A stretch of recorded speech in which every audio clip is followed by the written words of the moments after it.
ሰላም ሰሊ እንዴት አረፈርክ? ወንዴና አለን እግዚአብሔር ይመስገን። እስቲ ዛሬ ደግሞ የሎ ባርበን የታጠበ ቡና በየሎ ባርበን የሚባል ዝርያ የታይዋን ቡና ነው።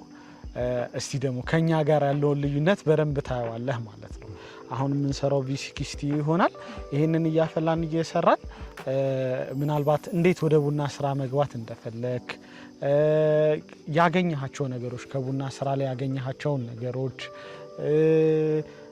ያለው ፕሮሰስ ምን ያህል ይመስላል፣ ምን አይነት የሚያስደስቱ ነገሮች፣ ምን አይነት የሚያሳዝኑ ነገሮች አሉ የሚሉትን እየተጨዋወትን ቡናችንን በዛው እናፈላለን ማለት ነው። ኦኬ ታንክ ዩ እንኳን ደህና መጣችሁ። ስለዚህ ያለኝን ሐሳብ ለማጋራት ማቀውን ያክል ያለኝን ሐሳብ ለማጋራት ደስተኛ ነኝ።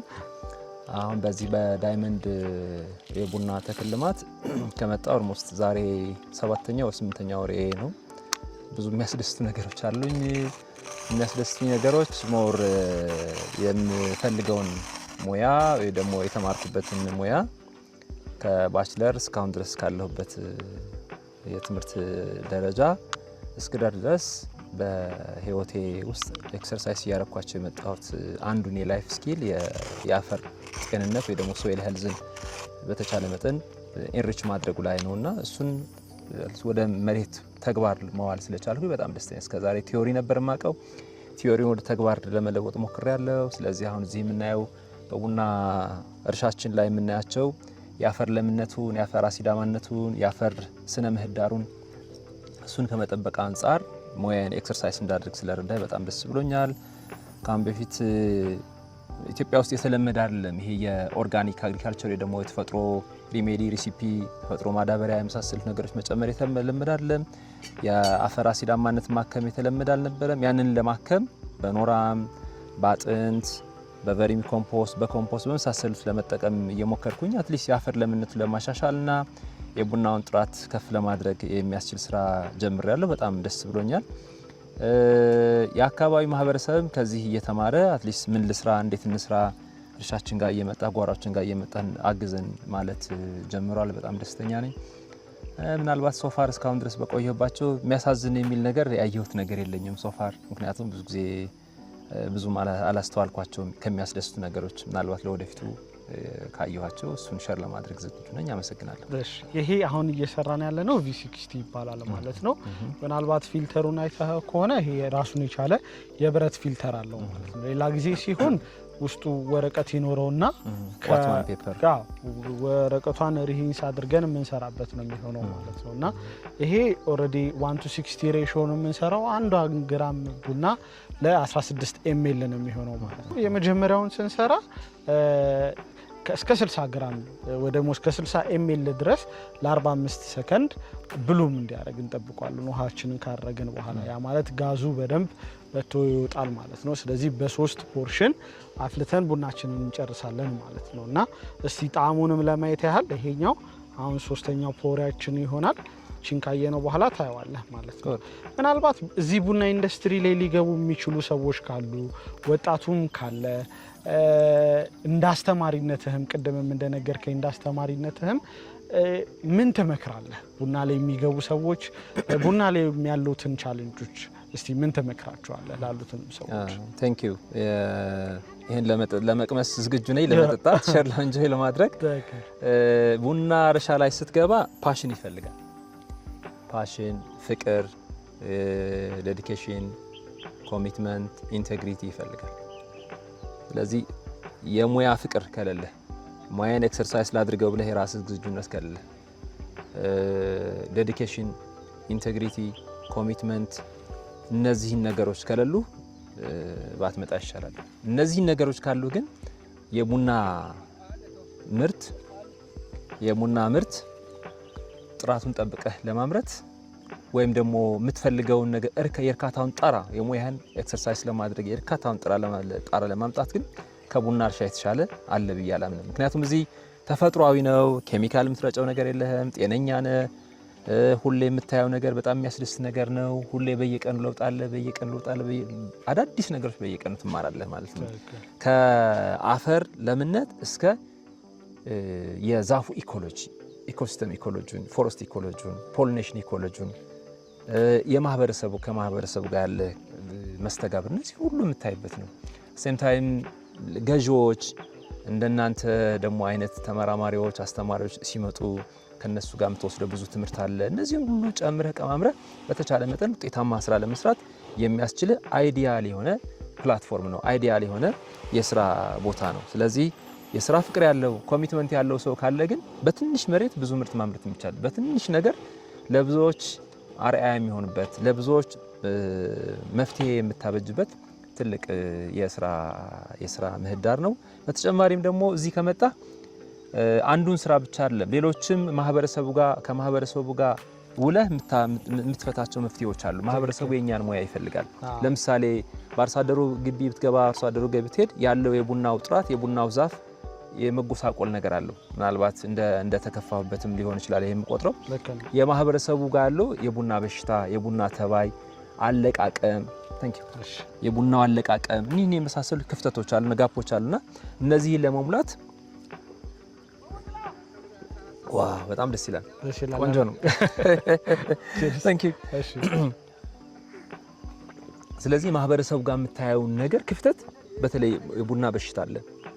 የቡና ተባያቸው ትሪ ብላይት፣ ኮፊ ቤሪ ዲዚዝ፣ ኮፊ ሊፍ ረስት የመሳሰሉት ብዙ በሽታዎች አሉ። ፔስቶች አሉ። ሊፍ ማይነር፣ ኮፊ ቤሪ ቦረር የመሳሰሉት ብዙ በሽታዎች አሉ እና ተባዮች በሽታዎች ፈንገሶች ፕላንት ፓራሳይቶች እነዚህን ሁሉ ማስተካከል ይጠበቅብሃል እና እነዚህን ጋፖች መሙላት ከቻል እርግጠኛ ነኝ ማህበረሰቡ ጋር ያለ መስተጋብር ወይ ደግሞ ማህበረሰቡ ለሀገር ኢኮኖሚ ሊኖረው የሚችለውን አስተዋጽኦ ከፍ ማድረግ ትችላለህ እና አትሊስት እኒህን ነገሮች ማሟላት የሚችል ወጣት ቢመጣና ቢቀላቀሉ ጆይን ቢያደርጉ በጣም ደስተኛ ነኝ። በጣም ደስ ይላል። ምናልባት አሁን ባለህም ኤክስፒሪየንስ ከዚህ በፊትም በነበሩ ነገሮች አንዳንድ ተርሞችን አንዳንድ የቡናዎችን በሽታዎች ካሉት ነገሮች አንፃር በተወሰነ መልኩ እየገለጽክልኝ ነበር እና ሳይንቲፊካሊ ምናልባት የራሱ የሚመጡበት ኪዩር የምናደርግበት ነገሮች ይኖራሉ። የአካባቢው ነዋሪ የታዘብከው ነገር በልማድም ይሁን በምንም እንዴት አድርጎ ሪዞልቭ እንደሚያደርገው ምናልባት ኤክስፒሪየንስ ካለ ወይስ ሪዞልቭ አያደርገውም ወይ ባህላዊና ዘመናዊም እስቲ አስታከህ አንዳንድ ነገሮች በል። አዎ ልክ ነው። ማህበረሰቡ ግንዛቤ ሊኖረው ይችላል በተወሰነ መልኩ ግን ይሄን ግንዛቤውን በሽታውን ያውቀዋል፣ ፔስቱን ያውቀዋል። ይሄ ካልቸራል ያፈር ለምነት ያፈር አሲዳማነት ማሻ እነዚህ ነገሮች ያውቃቸዋል። ግን እንዴት አድርጌ በመልኩ አድሬስ ላድርግ የሚለው እንዴት ይሄን ችግር ልፍታው የሚለው ነገር ምን ይፈልጋል? የባለሙያ ምክረ ሀሳብ ይፈልጋል። ቀርቦ ማስተማርን አርሶ አደሩ የኛን ቀርቤታ ይፈልጋል። ሄደን እንድናግዘው ይፈልጋል። ግን ችግር እንደሆነ ያውቀዋል። ግን ችግሩ እንዴት አድሬስ ማድረግ እንደሚችል ግን አያውቀውም። ስለዚህ ባለሙያ ይፈልጋል። ይሄ ባለሙያ ሄዶለት እንዲያግዘው ይፈልጋል። ለምሳሌ ትሪ ብላይት ከሆነ ሲምፕተሙ ምንድነው? የሚያሳየው ምልክት ምንድነው? ኮፊ ቤሪ ዲዚዝ ከሆነ ወይ ኮሌራ ከሆነ ምንድነው ሲምፕተሙ? መፍትሄው ምንድነው?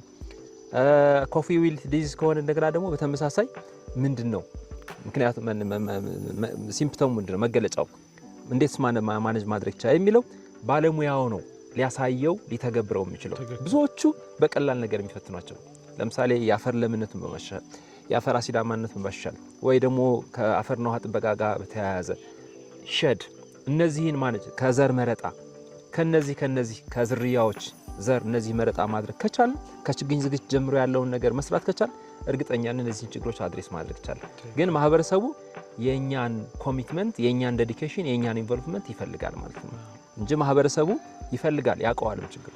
ምናልባትም እዚህ ነገር ላይ ለማጠናከር ያህል እንደ ኬሪየር እንደ ኤዱኬሽንም ባለፈውም በተወሰኑ መልኩ ስናወራበት የነበሩ ነገሮች ነበሩና አንድ ዶክተር አንድ ኢኮኖሚክስ አንድ ደግሞ አብራሪም ሊሆን ይችላል ፓይለትም ሊሆን ይችላል እያንዳንዱ ነገር ኬሪየስ ላይ አይተውት እንደሚማሩበት እንደሚያልፉበት ሁሉ እዚህም ላይ የተማረ ሰው ኃይል መኖሩ በጣም የተሻለ ምርትና የተሻለ ይልድ የተሻለ ፕሮዳክት ሊሰጠን ይችላል ብዬ አስባለሁኝ ማለት ነው። ከዛ በተጨማሪም እንደ አካባቢው ነዋሪም እንደ ቡና ተጠቃሚም ደግሞ እኛ ያወቅነውን ያህል ደግሞ ለሰው ለማሳወቅ በተሻለ መልኩ ብንሄድበት የሚቀበል ጭንቅላት መስራት የሚችል ፖቴንሻል ያለው ጉልበት ያለው አካባቢ ነው ማለት ነው።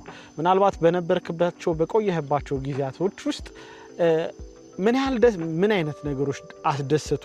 ምን አይነት ነገሮችም እንደ ሀዘን ወይ ደግሞ ልብህንም ጫር አድርገውት እነዚህ ቢስተካከሉ እነዚህ ቢሆኑ ይሄ አካባቢ እንደዚህ ሊሆን ይችላል ብለህ የምታስባቸው ነገሮች ካሉ እሷን እናወራና እናጠቃልላለን ማለት ነው። ታንክ ዩ። ከተደሰቱባቸው ነገሮች መካከል በዚህ አጭር ቆይታዬ አንደኛ ምንድነው ያደረኩት ችግሮቹን አይደንቲፋይ ለማድረግ ነው የሞከርኩት። ዛሬ እንቅልፍ ተሳትረ ታንክ ዩ።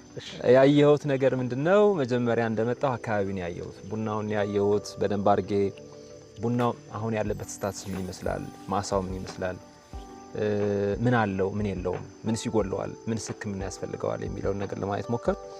ስለዚህ አየኋቸው፣ አይደንቲፋይ ያደረኩ እነዚህ ችግሮች ፕራዮሪታይዝ አደረኩ። በእኔ አቅም ሎው ኮስት በሆነ መልኩ አድሬስ ማድረግ የምችላቸው ነገሮች ምንድናቸው? ለምሳሌ የመጀመሪያው የአፈር ለምነት ነው። ሁለተኛው የአፈር አሲዳማነት ነው። ሶስተኛው ጥላ ነው። አራተኛው ፕላንት ፓራሳይቶች ወይ ደግሞ የነዚህ ጥገኛ እጽዋቶች ፈንገስ፣ ላይከን ነው የመሳሰሉ ነገሮች እነዚህን አይቻለሁ። ከዛ የመጀመሪያው ስራ ምንድነው ያደረኩት እነዚህን በሂደት አድሬስ ለማድረግ ሞከርኩ። አፈር ለምነቱን አሻሻልኩ። የአፈር አሲዳማነቱን አሻሻልኩ። ከዛ ደግሞ ልክ ወቅቱ ሲደርስ እንደገና ደግሞ ይሄ እነዚህ ላይከን፣ ፕላንት ፓራሳይቶች፣ ፕላንት ፒፋይቶች ማለት የሚባሉት እነዚህ ጥገኛ ተክሎች ሰውነቱ ላይ ተጣብቀው እንትን የሚሉ ፎቶሲንተሲስና ቅጥያ ስፕራውት እንዳያደርግ የሚከለክሉ ፕራይመሪ ሹት እንዳይወጣ የሚያግዱትን በሙሉ እነዚህ አጸዳሁለት። እከክ በለው እነዚህን አጸዳሁለት። አዳዲስ ሹት መውጣት ጀመረ። ቡናው ጥሩ ቅጠሎች እንዳያችሁት ማሳ ላይ ጥቁር ዲፕ ግሪን የሆነ ቅጠል አወጣ። ፎቶስ መስራት ቻለ። ፍሬው ላይም ደግሞ እንዳያችሁት ያብረቀርቃል። ፍሬው ቢን ሳይዙ ከፍ ያለ ነው። ነርሽመንቱን ሰጠ ነው። አሲዳማነቱን አከምንለት። ሻጋታውን አወጣ። እነዚህን ስናስተካክለት አሁን ያለው ምርት በጣም የሚያስደስት ምርት አየን። የሚቀጥለው አመት ደግሞ ከዚህ የተሻለ ነገር ይኖራል ማለት። ምናልባት ካሳዘነኝና እንትን ካለ እንደዚህ በትንሽ ወጪ ሰርተን ቡናውን ማከም ከቻልና ውጤት ማምጣት ከቻልን ለምንድን ነው እስከዛሬ ድረስ ያልሰራ ነው የሚል ቁጭት በውስጥ ያድሯል። ስለዚህ እንደኔ አይነት ባለሙያ ወይ ደግሞ የስራ ፍቅር ያለው ሰው መጥቶ ከኔ በተሻለ እንዲሰራ አሁንም ይሄንን ክፍተት አይቶ ወይ ደግሞ ከዚህ የበለጠ ክፍተቶችን አይደንቲፋይ አድርጎ መስራት ቢችል የሚል አስተያየት አለኝ። በጣም አመሰግናለሁ ስለነበረን ጊዜ። ያው ከነበረ የቢዚነ እዚህ ያየን ማኔጅ ስታረግ ያየን ነበረ። አንዳንድ ነገሮችን ኦርጋናይዝ ስታረግ ነበረ። ከዛ ጊዜ ላይ ሰውተህ ለጂን ሰዓት እንድንጫወት ስላደረክ በጣም አመሰግናለሁ። Thank you so much.